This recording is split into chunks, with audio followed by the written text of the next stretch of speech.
신약 성경에서 제일 많은 책을 쓴 바울의 인생은 특별합니다.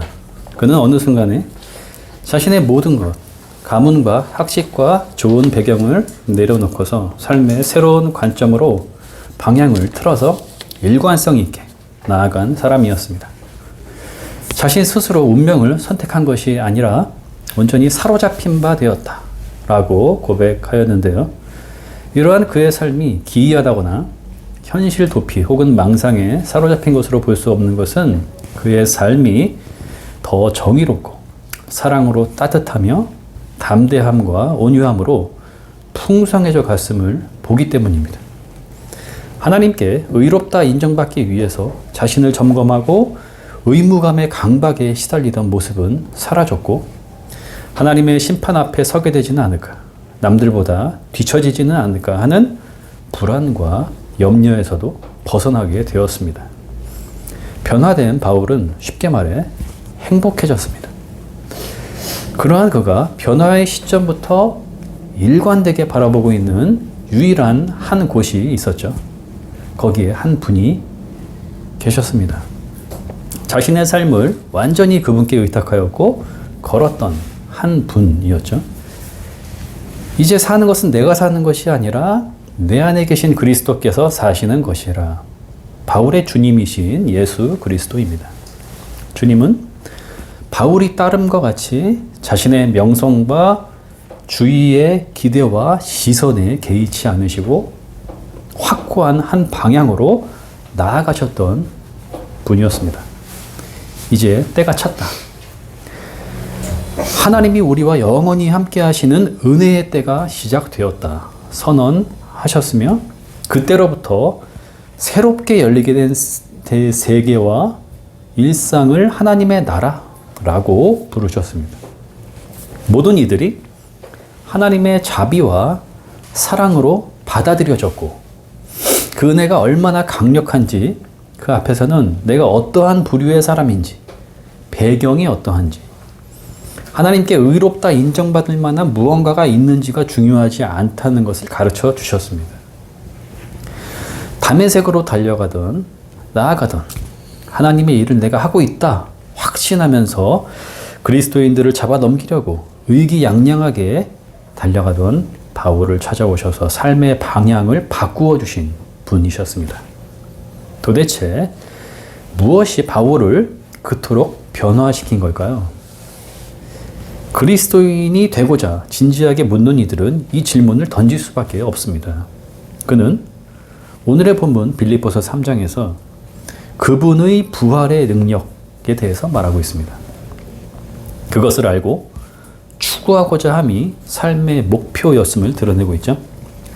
바울은 그분의 부활의 능력을 여러 가지 표현을 통해서 언급하고 있는데 다 같은 의미입니다. 하나님에게서 오는 의, 그리스도를 믿는 믿음으로 말미암아 오는 의, 믿음, 죽은 사람들 가운데서 살아나는 부활, 붙들려고 쫓아가는 목표점, 그리스도 예수 안에서 하나님께서 위로부터 부르신 그 부르심의 상입니다. 그분의 부활의 능력이란 대체 무엇일까요? 바울은 지혜로우면서도 신실한 사람이었을 것입니다. 자신이 하나님을 잘 섬기고 있으며 하나님의 의를 추구한다고 믿었을 겁니다. 율법에 흠잡을 데가 없었다라고 고백할 정도니까 과연 얼마나 대단한 사람이었겠습니까? 그런 고백을 자신 있게 할 수 있는 사람이 얼마나 있겠습니까?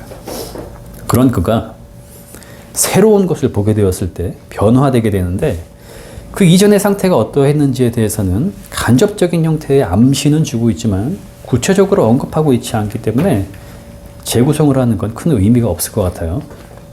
이전의 모습을 돌아보는데 신경을 쓸 여력이 없는 현재 앞으로 나아가기에도 바쁜 길 위에 선 사람이라고 스스로를 규정하고 있기 때문입니다. 마치 우리 주님이 손에 쟁기를 들고 뒤를 돌아보는 자는 하나님의 나라에 합당하지 않다 말씀하셨던 것과 어울리는 사람이었습니다. 이러한 점에서 중세의 종교개혁가 루터를 견주어 보게 되는데요. 루터 역시 바울처럼 삶의 방향을 전적으로 틀었던 사람이었습니다. 루터는 이전에 자신이 얼마나 열심히 그리고 최선을 다해서 하나님께 의롭다함을 받기 위해 살아왔는지를 과감하게 드러냅니다. 그러나 그러한 행동들이 결코 확신을 주지 못했고 여전히 불안하게 했으며 하나님의 진노와 심판 앞에서 떨게 하였다 라고 고백하였죠. 바울의 간접적인 암시를 통해 드러나고 있는 이전의 상태는 이러합니다.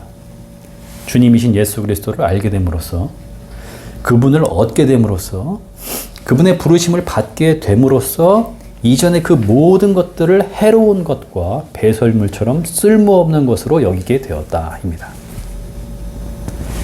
자신이 전에 하나님을 향한 일이었다라고 확신했고 하나님께 의롭다고 인정받을 만한 것들이라고 여기면서 스스로를 엄격하게 몰아세우던 기준들이 예수 그리스도, 곧 하나님이 주시는 구원과 은혜의 선물을 받게 하는 일에 장애물이었다는 것을 깨닫게 되었다는 거죠.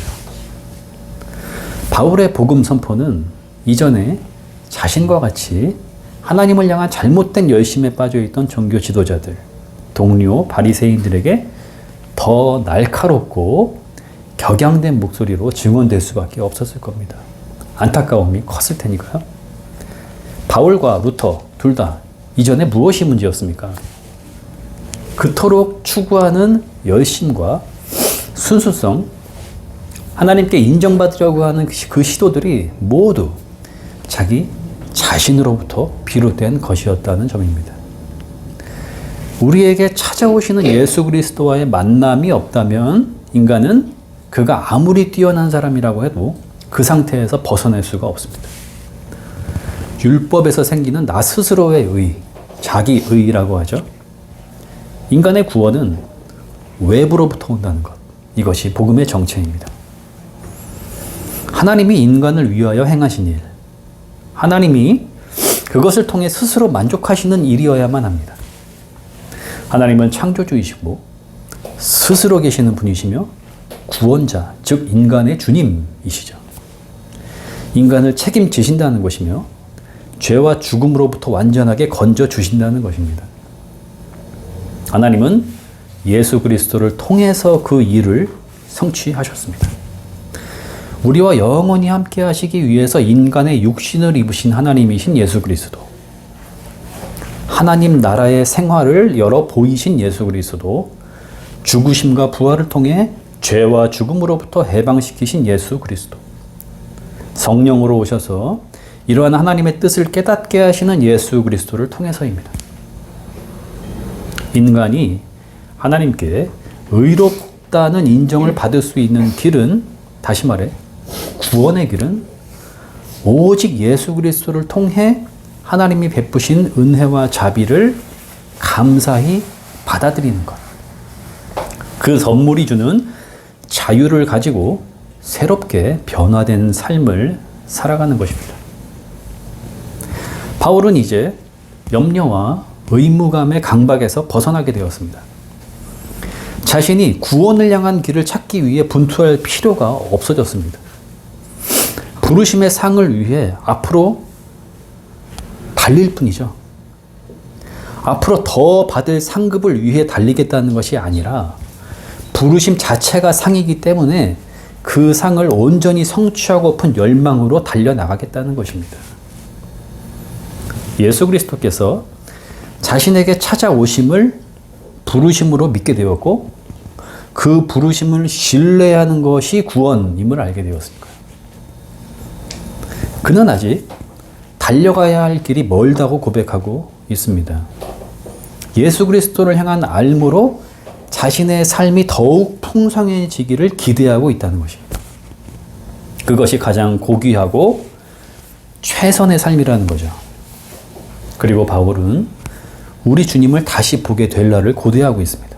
모든 인류가 그때를 향하여 나아가고 있는데 곧 주님의 재림의 때입니다. 그때에 예수 그리스도 안에 있으면 부활의 능력과 생명의 비밀과 완전한 구원이 무엇인지 알 수 있게 될 것이고 참여하게 될 것이라고 증언하고 있습니다. 바울은 13절, 14절에서 그 여정에 동참하기를 권면하고 있죠.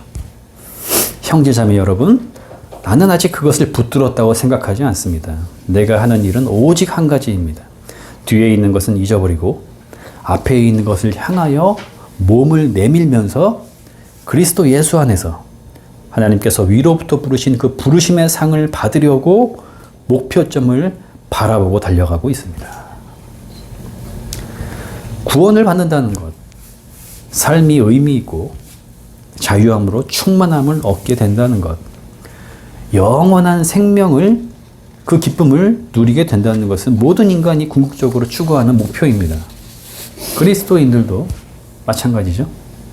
하지만 복음을 제대로 듣지 못한 채 교회에 다닌다면 세상과 확실히 차별화된 다른 길이 있음을 볼 수 없게 될 것입니다. 믿음을 잘못 이해하고 있기 때문에 그러한 일이 발생하는 거죠. 나 역시 그러하진 않은가? 세 가지 차원에서 점검해 봅시다. 첫 번째, 믿음을 확신과 동일시하는 경우입니다. 그들에게 산을 옮길 만한 믿음은 옮길 수 있으리라는 확신과 다른 말이 아니죠. 더 수고하고 애쓰고 매달리고 노력해서 증명해내야만 하는 힘겨운 싸움 정도로 믿음을 이해합니다. 100%, 적어도 90% 정도까지 이르지 못하는 확신에 스스로를 자책하면서 믿음을 달라고 떼를 쓰기도 합니다. 내가 확신이 부족하면 믿는 바가 성취되지가 않고 아무 일도 일어날 수 없다고 여기는 맹신. 내 확신이 부족해서 하나님이 나를 위해 일하지 않으시리라는 불안감을 가지고 있죠. 기독교의 믿음은 난 널 믿어. 넌 그런 행동을 하지 않을 거라고 확신해. 난 그 일에 한치의 의심도 없어. 이러한 걸로 표현할 수 있는 차원의 말이 아닙니다. 두 번째는 믿음을 신앙에 대한 깨달음, 수행의 차원에서 얻게 되는 높은 단계로 이해하는 경우입니다. 이들은 믿음이 작고 큼을 민감하게 여기고 믿음이 생겨서 자라나는 일련의 과정이라고 생각하며 공부와 수련을 통해서 보다 높은 차원으로 넘어가야 하는 단계로 여기는 경향이 있습니다. 믿음의 대상보다 믿는 나의 상태가 중요한 거죠. 내 상태가 어떠하냐에 따라서 신앙의 수준도, 내 안에 자리하고 있는 하나님의 상도 크게 차이가 납니다. 세 번째는 하나님으로부터 오는 은혜를 추구하지만 부분적으로는 나로부터 비롯된 믿음이 중요하다라고 여기는 경우입니다. 인간의 행동과 열심, 하나님께 바쳐지는 공로가 필요하다는 강박을 떨쳐버리지를 못하는 거예요. 나는 기독교 신앙을 잘 이해하고 있어. 잘 알고 있어. 교회에 열심이고 나는 만족해. 라고 자처하는 이들 중에 이러한 생각에 머무는 경우가 적지 않은 것 같습니다. 바울은 믿음에 대하여 9절에서 명확하게 정의하고 있습니다. 에크, 데우, 디카이오 쉬넨. 여기서 에크는 근원, 기원을 뜻하는 전치사 단어죠. 하나님의 의로우심의 근원이라는 뜻입니다. 그것이 무엇이냐? 디아 피스테오스 크리스투, 그리스도의 믿음을 통하여입니다. 여기서 크리스투는 믿음의 대상이 그리스도이시다라는 걸 드러내고 있는 거죠. 종합하자면은 하나님이 인간을 의롭다 여기시는 은혜는 인간이 스스로 가지는 확신, 발견이나 깨달음, 어느 정도 필요하다고 느끼는 나의 믿음의 정도와 상관이 없이 유일한 믿음의 대상이신 예수 그리스도를 향한 신뢰에서만 찾을 수 있다는 것입니다. 신학자 칼 바르트는 인간이 자신의 이성과 능력으로 믿는 것이 아니라고 하였습니다. 그는 믿음의 가장 큰 장애물로 인간의 마음속의 오만과 두려움을 꼽았는데요. 우리는 은혜로부터 살아가려고 하지 않고 은혜를 입으려고 하지 않으며 최선의 경우에도 우리 자신에게 스스로 은혜를 베풀려고 한다 라고 말하였습니다. 인간은 찾아오시는 예수 그리스도를 만나지 못하면 스스로 자신의 오만과 두려움에서 헤어나오지 못합니다. 인간은 하나님이 우리를 위하여 오셨고 예수 그리스도 안에서 선택하셨으며 부르셨다는 기쁜 소식을 들어야만 합니다. 그 들음을 흘려 듣거나 나에게 필요한 부분을 선택해서 듣는 것이 아니라 전적으로 유일하게 붙드는 방식으로 듣는 것입니다. 우리가 어떤 말을 붙든다면 그것은 그 말이 우리가 참되게 신뢰할 수 있음을 뜻하는 것이죠. 그렇습니다. 믿음은 믿음의 대상이신 예수 그리스도를 향한 신뢰입니다. 이제 우리는 바울이 왜 오직 한 가지 일, 뒤에 있는 것들은 잊어버리고 앞에 있는 것을 향하여 몸을 내밀면서 그리스도 예수 안에서 우리를 부르신 하나님의 부르심의 상을 향하여 달리고 있다라고 고백하는지를 어렴풋이 알 것 같습니다. 믿음은 그 놀라운 복음을 붙들려는 몸부림이기 때문입니다. 자신으로부터 비롯된 것이 없기에 뒤를 돌아볼 여지가 없이 신뢰하는 바, 곧 그분의 부활의 능력을 향하여 그럼에도 불구하고의 현실을 넘어서 나아가는 것이기 때문입니다. 바울의 증언은 나와 다른 시대와 상황을 살아간 한 사람의 경험담의 차원에 머물지 않습니다. 그리스도인의 정체성의 내용이 그 안에 담겨 있으니까요.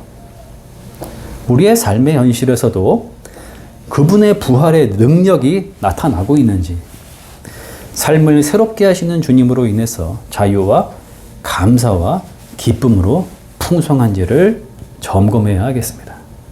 일상에 과몰입되거나 과거의 습관으로 돌아가려고 할 때 바울을 떠올리면서 그가 바라보며 다름질하였던 그 제자의 도상의 그 길에 오늘 나 역시 서 있음을 기억해야 하겠습니다. 모든 지각에 뛰어나신 하나님의 평화가 우리를 지키실 것입니다. 아멘.